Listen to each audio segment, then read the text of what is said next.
वीरों की गाथा सुनाने, देश प्रेम सबके मन में जगाने लेकर आए हैं कृष्ण और पार्टी बॉय। भारत है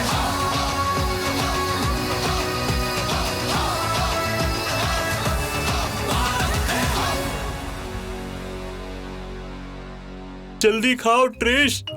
हो गया ट्रिश, हो गया ट्रिश, बोलो ना, हो गया।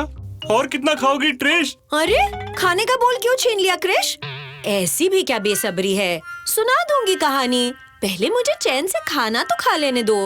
अरे बस करो ट्रिश, बाकी का खाना हम तुमको अपने हाथों से बाद में खिला देंगे। लेकिन अब प्लीज आगे की कहानी सुनाओ। कैसे हुआ था काकोरी विद्रोह, क्या क्या हुआ था? अच्छा बाबा ठीक है, सुनो। संस्कृति, स्टोरी मोड ऑन।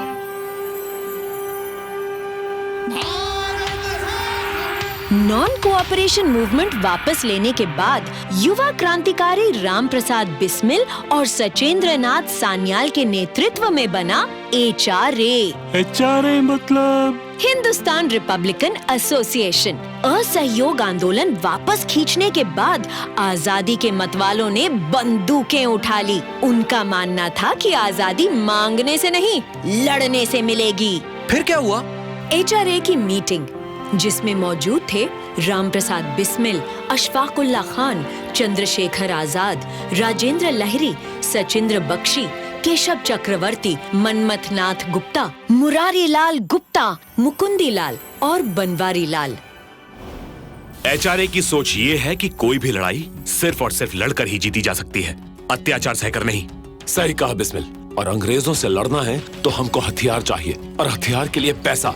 इसीलिए लहरी बाबू, HRA का सबसे पहला लक्ष्य होगा आजादी की इस लड़ाई के लिए पैसे जुटाना। लेकिन आजाद भाई, हम मुट्ठी भर लोग इतनी बड़ी लड़ाई के लिए पैसे कहाँ से जुटाएंगे? मनमथ नाथ, हम चंदा इकट्ठा करेंगे। चंदा देने के लिए देशवासियों के पास पैसे हैं कहाँ? हम चंदा नहीं मांगेंगे बनवारी, बल्कि अमीरों को लूटेंगे, और इस लूट के पैसे सिर्फ और सिर्फ आजादी की लड़ाई में खर्च होंगे। तुम्हारी क्या राय है अशफाक? बिल्कुल सही कहा, हमारे निजी खर्चे हमारी निजी जिम्मेदारी होगी। वंदे मातरम! वंदे मातरम! HRA के सदस्यों ने पहली लूट बमरौली में 25 दिसंबर 1924 को की थी। टीम HRA की दूसरी लूट बिजपुरी में 9 मार्च 1925 को हुई। HRA के क्रांतिकारियों ने तीसरी लूट को द्वारिकापुरी में अंजाम दिया था 25 मई 1925 को। इन सब लूट से अंग्रेज भी चौकन्ने होने लगे। सर, थर्ड रॉबरी भी उसी तरह से हुई है। मास्क पहनकर एक गैंग ने लूटा है।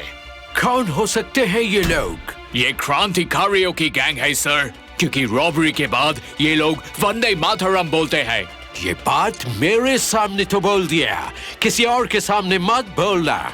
इंडियंस की नजर में हमको इनको नेशनल हीरोज नहीं, नेशनल रॉबर बनाना है। न्यूज़पेपर, मैगजीन, पैम्फलेट, हर जगह एक ही बात फैलाओ, ये गैंग क्रांतिकारियों की नहीं, लुटेरों की गैंग है। Okay sir. अंग्रेजों ने HRA टीम की छवि लुटेरों वाली बना दी। देखो, ये देखो क्या छपा इस पेपर में। अरे, ये अंग्रेजों ने तो हमारी छवि लुटेरों वाली बना दी है।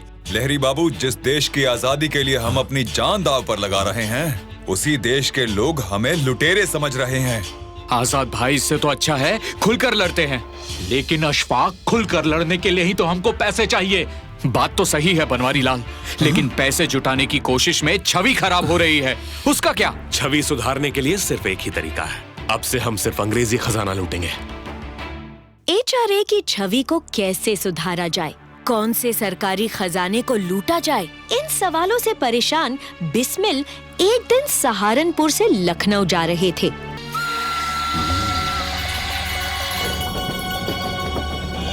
जहां उन्होंने देखा कि हर स्टेशन पर कोई गार्ड को आकर एक थैली दे जाता है, जिसमें कुछ पैसों जैसा प्रतीत हो रहा था, जिसे वो गार्ड संभालकर एक संदूक में रख देता था।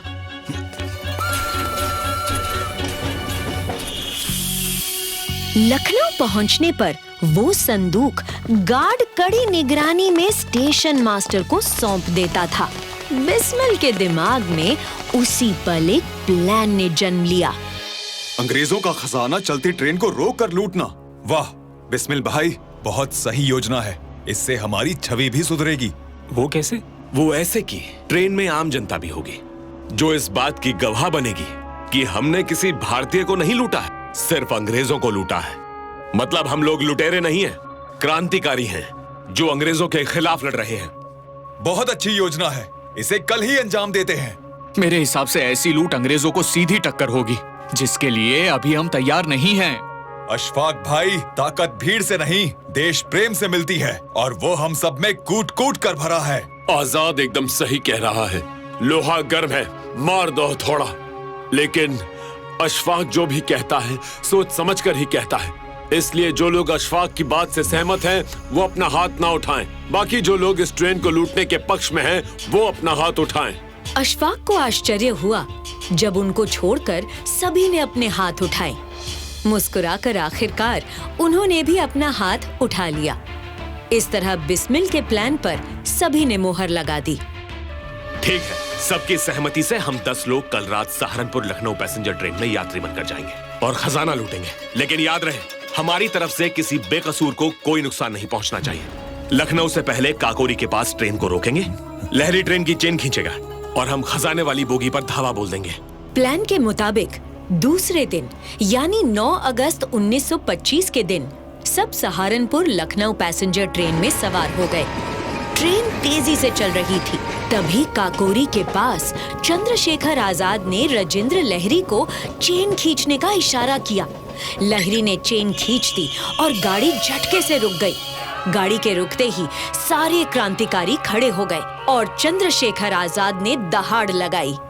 खबरदार, हम अंग्रेजों का खजाना लूटने आए हैं। हम आपको कुछ नहीं करेंगे। हमारी लड़ाई जालिम अंग्रेजों के खिलाफ है। आप लोग डरिए मत, हम आपको कोई नुकसान नहीं पहुंचाएंगे। बस आप लोग चुपचाप अपनी जगह पर बैठे रहिए। ये आश्वासन देते हुए अशफाक उल्लाह खान ने अपनी जेब से बंदूक निकाली और मनमथनाथ को देते हुए कहा, ये बंदूक अपने पास रखो और यहाँ पहरेदारी करना। मनमथनाथ वहीं रुक गए। बाकी के लोग खजाने वाले गार्ड के कोच की ओर चल पड़े। कोच के पास पहुंचकर चंद्रशेखर आजाद ने कोच का दरवाजा तोड़ने का आदेश दिया। चलो जल्दी करो, तोड़ दो इसे। जब सब मिलकर गार्ड के कोच का दरवाजा तोड़ रहे थे, मनमथनाथ की बोगी में एक वाक्य हुआ। एक आदमी ने उतरकर भागने की कोशिश की। वो बोगी से उतरने लगा। मनमथनाथ ने भी उनका पीछा किया और उस आदमी को चेतावनी दी, रुक जाओ, खबरदार, भागो मत। लेकिन उस आदमी ने सुना नहीं और मनमथनाथ के हाथों गलती से गोली चल गई और एक बेकसूर की जान चली गई। प्लान के मुताबिक दूसरे एक मेंबर ने हवा में फायरिंग शुरू कर दी ताकि अंदर बैठे ब्रिटिश सिपाहियों को ये लगे कि उनके पास काफी हथियार है। दूसरी ओर क्रांतिकारियों ने गार्ड के कोच का दरवाजा तोड़ दिया और अंदर घुस गए। अंदर खड़े सिपाही ऐसे अचानक हुए हमले और गोलियों की आवाज सुनकर भयभीत हो गए। उन्होंने अपने हाथ उठा लिए। मौके का फायदा उठाकर बिस्मिल और आजाद संदूक उठाकर कोच से बाहर ले आए और उस संदूक का ताला तोड़कर सारे रुपए चादरों में बांध लिए और इन रुपयों को लिए वहां से सब भाग निकले। चलो निकलते हैं। लेकिन हड़बड़ी में एक चादर वहीं छूट गई जो अंग्रेजों के हाथ लग गई। काकोरी विद्रोह की खबर देश के कोने कोने तक पहुंची, जो कि अंग्रेजों के मुंह पर एक जोरदार तमाचा था। इस केस को सॉल्व करने के लिए ब्रिटिश सरकार ने CID ऑफिसर हार्टन को नियुक्त किया। हाई कमांड ने मुझे इस केस का इंचार्ज बनाया है because I am a man of results.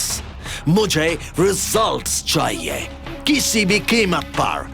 इस चादर पर जिस लॉन्ड्री मैन का टैग लगा है उसे 2 घंटे के अंदर मेरे सामने लाओ।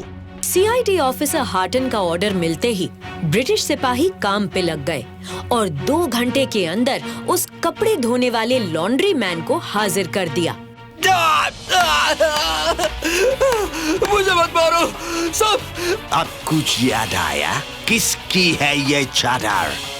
ये चादर HRA वालों की है साहब। पंडित राम प्रसाद बिस्मिल जी की है। Arrest each and every member of the HRA. सब फरार होंगे। उनके फैमिली मेंबर्स को टॉर्चर करो, उनके बारे में पता लगाओ and arrest those robbers. Horton के स्ट्रिक्ट एक्शन की वजह से सिर्फ 1 महीने में 40 लोगों की गिरफ्तारी हुई। ब्रिटिश ऑफिसर ने सबको बहुत टॉर्चर किया। बाद में 11 लोगों को छोड़ दिया गया। ब्रिटिश टॉर्चर से बचने और अपनी जान बचाने की लालच में बनवारी लाल ने सभी एचआरए वालों को धोखा दिया और सरकारी गवाह बन गया। जब कोर्ट में केस चल रहा था तो जज साहब ने उन क्रांतिकारियों से कहा, तुम सबको ये केस लड़ने के लिए एक लॉयर मिल सकता है। लेकिन बिस्मिल ने जवाब दिया, हमें आपके लॉयर की जरूरत नहीं है, हम अपना केस खुद लड़ेंगे। Okay, permission granted. क्या मैं वहां आकर अपना केस प्रेजेंट कर सकता हूँ? Permission granted. So, Mr. Bismil, what do you want to say about this theft which your gang did? First of all, what is the definition of theft? Theft means stealing from someone. But if someone snatches back his own belongings from a robber, it's called taking back and not stealing. So actual thieves are you Britishers. Order. You robbed money from our country. We are just taking back what is ours. So logically, you guys are the thieves and not us. So please get your basics right. Bismil जी की फर्राटेदार अंग्रेजी और smart जवाब सुनकर सभी चौंक गए। इसके अलावा एक और बात से अंग्रेज परेशान थे।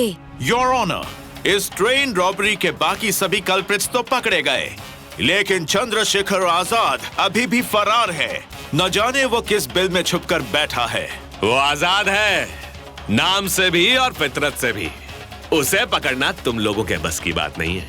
वो हवा का झोंका है जो तुम्हारी नाक के नीचे से निकल जाएगा, तुम्हारी आंखों के सामने से गुजर जाएगा और तुम्हें पता भी नहीं चलेगा। वंदे मातरम! वंदे मातरम! चंद्रशेखर आजाद जी का ये दावा था कि अंग्रेज उन्हें कभी भी जिंदा पकड़ नहीं पाएंगे और वो कभी पकड़े भी नहीं गए। और एक कमाल की बात पता है, काकोरी की 4,601 रुपए की लूट के केस पे अंग्रेजों ने 13 लाख की बड़ी रकम खर्च की। क्या 13 लाख? 18 महीने ट्रायल चलने के बाद आखिरकार फैसले का दिन आ गया। जज ने बिस्मिल, अशफाक और राजेंद्र लाहिरी को फांसी की सजा सुनाई। एक और शख्स ठाकुर रोशन सिंह को भी इन तीनों के साथ फांसी की सजा सुनाई गई थी। अंग्रेजों ने इन सब को अलग अलग शहरों में फांसी दी और बाकी सबको 5 साल से लेकर काला पानी तक की सजा हुई। काकोरी के वीर तो मिट गए, लेकिन जाते जाते पूरे देश में हिम्मत का जज्बा भर गए। इसीलिए मैंने शुरू में कहा था कि 15 अगस्त 1947 के अचीवमेंट में 9 अगस्त 1925 का बहुत अहम योगदान है। सभी क्रांतिकारियों के बलिदान, हिम्मत और जज्बे को सलाम करते हुए गर्व से कहो,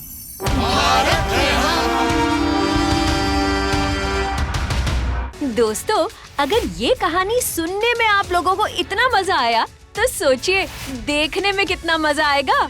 देखिए क्रिश ट्रिश बाल्टी बॉय भारत है हम, हर रविवार सुबह 11 बजे दूरदर्शन पर। और हमारे स्ट्रीमिंग पार्टनर्स हैं Amazon प्राइम वीडियो और Netflix। Stay tuned.